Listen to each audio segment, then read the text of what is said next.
Let's go on to our next speaker. I want to say one comment, though, about youth leadership. Everything you've experienced here today, the entire organization of this, both organizationally and substantively, was run by our youth leadership team at the McCain Institute that works with General Frakely and myself to run the Next Generation Leaders program. Rachel Sparrow, who is the organizer of this particular event, is very young and did this with, I was just watching her sort of whiz by and make all this happen. So if you want to talk youth leadership, you can see it right in front of you, okay? These folks. We're going to call, there's Katie. She's another one of our youth leaders. And you see Garrett, the thin little lanky guy running back and forth. He's the third one, okay? So now I have the opportunity to introduce to you our next speaker on the subject of navigating the current political landscape. That's not topical at all at this moment, so we'll just try and see if we can create some interest in this one. Christian Ferry is a founding partner of Trailblazer Group, a full-service business development and strategic consultancy firm, and he's a veteran leader of multiple political campaigns in the United States and abroad. And he will talk to us about this very timely subject. Welcome, Christian Ferry. Thanks so much. Appreciate it. Thank you, Mouse. Thank you for the opportunity to be here with you today. And thank you to the Institute. Navigating the political landscape today. Thinking about that topic, I don't think we could be at a better place than at an institute named for John McCain when we think about how to navigate today's political landscape. Because one of the things I think John McCain has demonstrated throughout his career, regardless who's president, regardless of who he's running against, regardless of how things are going in the country, he sticks to his principles and he shows leadership. And I think that that is the lesson that we have to take when we think about how we navigate any sort of political landscape. That sticking to your principles, showing political courage, even when it's not necessarily in your own political interests, is the way we can get through any sort of challenge. And I think for many Americans today, you might say that the political landscape in our country is rather dark, rather scary. We're very polarized in the United States, not just in the United States, but around the world. And our politics, oftentimes because of people like me who do political consulting for a living, feeds that polarization. We look for how can we appeal to this little segment over here and this little segment over here and put them together into a winning coalition instead of talking to all Americans at the same time. We also have, institutionally, a lot of challenges when it comes to coming together in this political landscape. We now define ourselves as whether we live in blue states and red states. And we've lost a lot of faith in our institutions, but also in our political leaders. There's a huge disconnect between our leadership and the people of the country. And I think that can be seen not just here, but throughout the world. And it's being reflected in the elections of Donald Trump, the decision in Great Britain with Brexit. People are frustrated. They feel like their leaders don't connect with them anymore and they're looking for something different. We need to find a way to bridge that. And again, I think political courage and leadership is the solution to it all. We also have other challenges in politics today in that, if you're a Republican, you watch Fox News, and if you're a Democrat, you watch MSNBC. You're defined by your political identity, and everything you do reinforces that political identity. Your followers on social media probably feel the same way about the issues as you do, and you follow people on social media who feel the same way that you do, and we're not challenging ourselves. We're not seeing other points of view. That only feeds this polarization that we have in the country. And again, someone has to step forward to break it apart and change. I've always believed, and I think John McCain has given us the example, that doing the right thing, staying true to your principles. And it may not be the smartest decision in the short term for you politically, but in the long term, it's what's best for your country. That has very much defined, I think, John McCain's entire career. But I want to talk today about an example of political courage and leadership from a different country, probably a story that I would guess none of you are aware of, maybe a few are. I want to talk about what's happening today in the country of Panama. Panama is a country I've worked in for the last decade. I had the pleasure of being the political consultant to the current president, Juan Carlos Varela. He was elected in 2014, took office July 1st of 2014. He serves a 5-year term with no reelection. So he only has 5 years to get his job done. I mean, just by way of background, a couple things about Panama. It's a small country, about 4 million people. 2 million live in Panama City and the kind of surrounding areas. And when you think about a country that small, the ruling elite or the political class is even smaller. Everybody in this country knows each other. And everyone in the ruling class is somehow related to the people who are on the other side. In fact, in the last presidential campaign, President Varela's brother is married to the first cousin of his chief opponent. This is a small country of people who know each other extremely well and are all interconnected. Panama, like a lot of countries around the world, has also been infected by political corruption. It has dominated everything that is done between business and government. Nothing gets done without some politician benefiting from it. Nothing gets done without a politician having a piece of the action. In the previous election, in 2009, a multimillionaire was elected president of Panama. And one of the reasons that he won the election is everyone said, oh, you know, he's got all the money in the world, he won't have to steal. Well, allegedly, he left office. He came into office as a millionaire. He left a billionaire.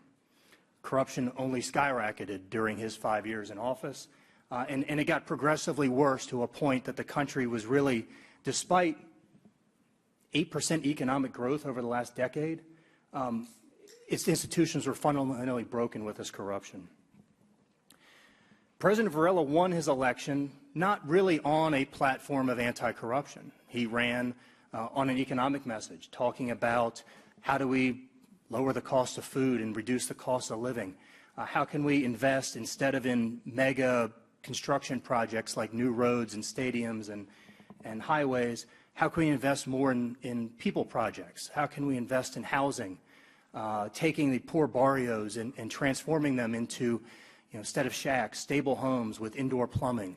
How can we get rid of the 100,000 latrines that continue to exist in this country and give families hope and an opportunity for a better future? But when he took office, I think he quickly realized that in order to fulfill that social vision, he was going to have to truly do something about corruption. Every politician who runs for office in Panama and probably elsewhere around the world says they're going to do something about corruption, and then they get there and they don't. And so when he started down that path, everyone in the country said, you got to be kidding me. We didn't really think you were serious. I kind of liked the fact that if I needed a building permit, I could just go down to the permit office, pay the guy $15 on the table, get my permit, and start building. Well, that's not the way it's going to work anymore. And that has pretty substantial consequences and is fraught with political peril for the president. You might say, how is actually cleaning up corruption, detrimental to your political future? Well, it puts everything on hold. Because when he came to office, he had to re-examine the way everything in the country had been done. Every contract. And this is actually a real-life example. Politicians had a piece of, the major highway construction down the street. They even had a piece of the hot dog vendor at the airport. This is how rampant corruption was in the country. And so he made the decision, stop. We've got to reassess everything. We are going to renegotiate and examine every government contract. We're going to put things back out to bid that have already been bid and we're operating. And as a result of that, I'm going to have to delay many of the things I want to do as a politician to try to leave a legacy that is open and transparent. And he was going to insist on it in his administration, but he was also going to go back and hold the politicians of the past accountable for their actions. Now, that's also fraught with a lot of danger politically, particularly in a small country like this where everyone knows each other. One, if you're going to clean up corruption and you're going to hold people accountable, you're going to be going after the moneyed interests, the elites, the people who control the media, the people who control the chattering classes. They're going to have to pay a price for this. And everybody in that world is going to know somebody who is somehow affected by this, because anyone who did business with the government, and the government is the largest employer in Panama, was involved in corruption. There was just no other way to do things. He also had to put on hold what would be his real legacy, because politics in Panama and presidential legacies are all defined by what did you build? How many homes did you build? How many highways? How many stadiums? How many hospitals? How many airports? To do things right, you're going to have to put things out to bid in an open and transparent way. That slows down the entire process. He was also taking on the former president. This is a man who left office with 60% approval ratings. I mean, maybe the most corrupt politician since the U.S. invasion of Panama, but he got a lot of stuff done, and people were really happy about it. He was incredibly wealthy. He owns 2 newspapers. He owns a television station. He's a prolific tweeter, much like the new President of the United States. And in fact, in Panama, they like to say, you know, Ricardo Martinelli was just our version of Donald Trump. He tweets, he's aggressive, he's very good with social media. He was going to have to be taking him on, too. Then there's the challenge of when you get down this road of accountability, you're going to capture people in your web who are friends of yours, probably allies of yours. If you really want to start cleaning up the system, that means everyone has to be held accountable, regardless of your political persuasions. That takes a toll on you politically if you start putting your allies in jail, but it also takes a toll on you personally when you got to arrest your cousin's husband or the wife of your best friend you grew up with. And these are the challenges he's had to face. And a lot of the reaction throughout the country has been frustration. You know, how can you do this to my family? We're friends, but sometimes you have to be the leader first. One other big danger I think they have, 2 other big problems. No matter how fast you change, and no matter how much change you do, it's not going to be enough to satisfy everyone. And so that's another danger, is that there's no way to flip a switch and make everything perfect overnight. And so you're going to have people who are still clamoring for more no matter what you do. And then something very unique to Panama that I think has complicated the entire situation is, in the judicial system of Panama, there is no plea bargaining. There is no ability to go arrest someone, have them admit to a crime, cut a deal, and let them go. There is no ability to offer someone, hey, you help us out, you help us catch the big fish, we'll cut you a less sentence. That doesn't exist. And so every case that you bring forward was going to have to go through a full adjudication of the law. That's going to take a long time. That's going to slow down the wheels of government. That was only going to make things worse. But it didn't stop them. And what's happened as a result is Panama today is on a different path. It is far from perfect, but it's definitely an improvement. But it's come at great expense to the president personally and politically. He went into office with an 80+ approval rating. 2.5 years, halfway through his term, he's in the low 40s. He is taking constant pressure from the opposition-controlled media, some of which is controlled by the former president, who, by the way, is hiding in Miami, a fugitive from justice in his own country. And there is an extradition request into the United States to have him brought home to face justice, but that hasn't happened yet. But other political newspapers and opposition have always coveted that government role so they could steal themselves. And now they're seeing that opportunity disappear from them. As I said, nobody in kind of the political class of Panama has been untouched by this process. And so while you have one side clamoring for more, you have the other side saying, hey, enough is enough. I've seen too many of my friends go to jail. I've seen too many of my relatives, have to admit to wrongdoing. But again, without this ability to plea bargain, there's no other option. The probably biggest problem for him and what has really hurt his approval ratings is this has slowed down the pace of government. It's slowed down the pace of change. It has prevented him from fully implementing at this point what he had hoped to accomplish. And as I mentioned, the former president, who's very good with social media, has labeled him Tortugon, which means tortoise in Spanish. And that's become his moniker throughout the country. He's the Tortugon. He's the guy who's slow. He's the guy who never gets anything done. I like to remind him that in the fable of the tortoise and the hare, the tortoise actually wins. And so this is going to be a long, difficult process, but it took someone with political courage who's willing to stand up and say, you know what, enough is enough. I'll take the hit myself, but I'm going to leave a legacy of honesty behind to do it. Being a political consultant and being his political consultant, I would take a more cynical view and say, oh, well, how's this work out politically for us in 2019? Because I want to see the party, his party, do well in the next election. It's hard to do when your president is in the low 40s in approval ratings. He's not worried about that. And having traveled around Panama and seeing the change, seeing the contracts renegotiated and millions of dollars that would have been going into the pockets of politicians now being invested in schools and houses and bathrooms and potable water systems, it's life-changing for those people. And he's going to take the hit politically, but for those kids who lived in a shack and had a latrine and no drinkable water in their house, they now do. They have the ability to come home from school at the end of the day and study because they have electricity and they can read at night. And that's going to be a long-term, better future for Panama, even if it means today you take the political hit. One thing that I think he has never lost is his faith in that what he is doing is the right path for the country. Despite all the criticism, despite being called a tortoise, despite constant, hammering on social media from the former president who is a fugitive, he doesn't stop doing what he thinks is right. And if you think about that, coming back to John McCain, it's very similar to the path he has always taken in his career. And despite whatever may happen to our country politically, whether a Democrat win or a Republican win or a guy like Donald Trump wins who not everyone is comfortable with, if you stand up and do the right thing, you stand up and have courage, it may cost you in the short term, but the nation will be better off overall. And I think that's a message that we need to take out, and I think it's a message that the McCain Institute, for all these young leaders who are here studying, learning, can take back to their country.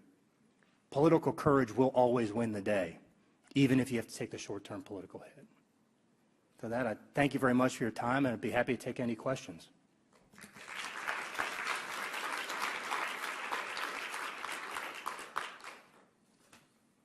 Hearing none. Oh, yes, ma'am.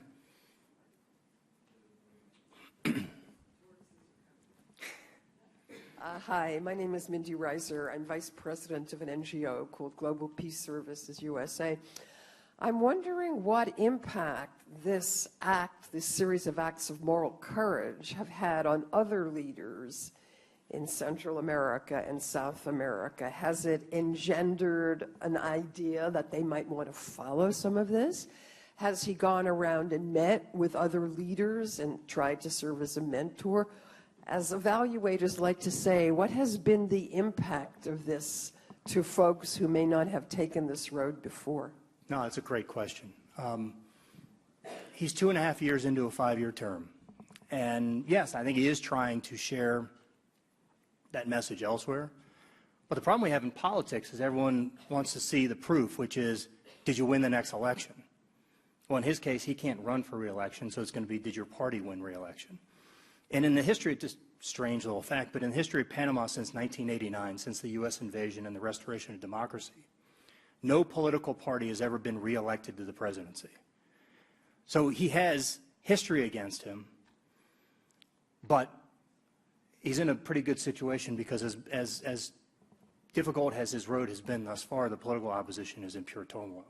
So anything is truly possible. I think that what you'll see is if in the next 2.5 years, the remainder of his term, is able to turn it around politically and show success, that other leaders in Latin America are going to say, hey, wait, what just happened in Panama? And is that something we can bring here to show? I think success would be a re-election of his party, or at least making it a close one or exceeding expectations. But you are seeing this sort of change in Latin America, certainly in Brazil. The days of corruption are ending, and it's a dirty process everywhere you go to clean it up. Yes, sir.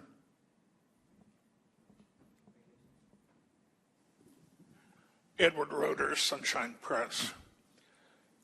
We've recently seen a decline in American military intervention in Latin America compared with our more recent history, or our less recent history.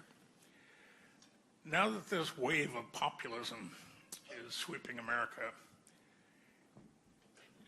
there is a suggestion that our national security policy and our foreign policy,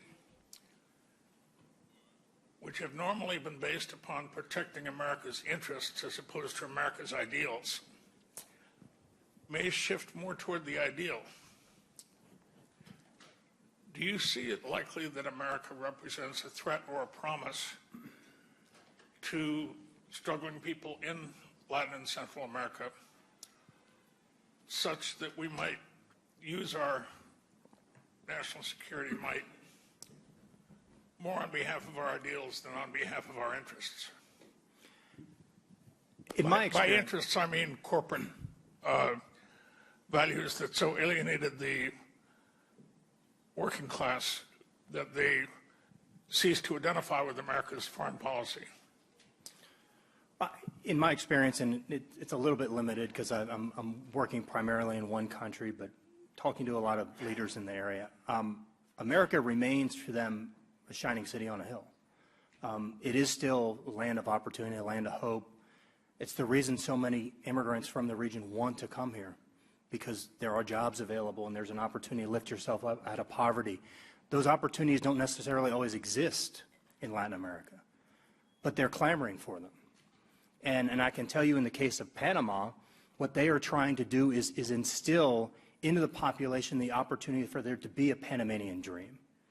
The middle class in Panama is growing.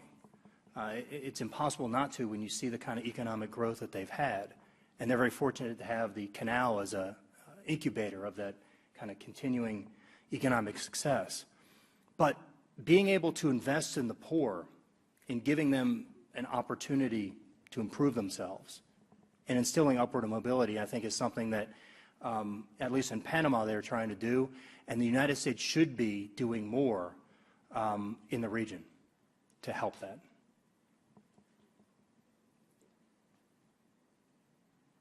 Right? Thank you very much for, oh, yeah. One last question. Thank you very much. My name is Bayan. I'm from Kurdistan region in Iraq. You spoke a great deal about the opposition to dealing with corruption and the challenges, but who is supporting the process? There must be somebody, whether it's an international power or domestically, there must be some support for this. Who is it? The support for it is the political followers of the president, some NGOs, I would actually, not some, I would say the vast number of civil society is supportive, but they just want more. And I think they would like to see change overnight. And when you've had decades of corruption, you can't just turn it off immediately. It has to take time, and I think that has been one of the challenges that the president has had to deal with, is trying to mobilize a coalition for a process of change rather than immediate change. Immediate change would be incredibly disruptive, more so than even this gradual change has been. And you have to be able to protect your economy. You have to be able to protect the government projects that are underway and happening. And being a politician, you want to at least have some of your projects that you initiated finished before you leave office. And so there's a balancing act for sure. And I think it's a bit of, realpolitik to understand that there needs to be that balancing, and not everything is just an idealistic endeavor. I wish there were more people supporting it, though. That's been the challenge. Great. Thank you again for your time. I appreciate it.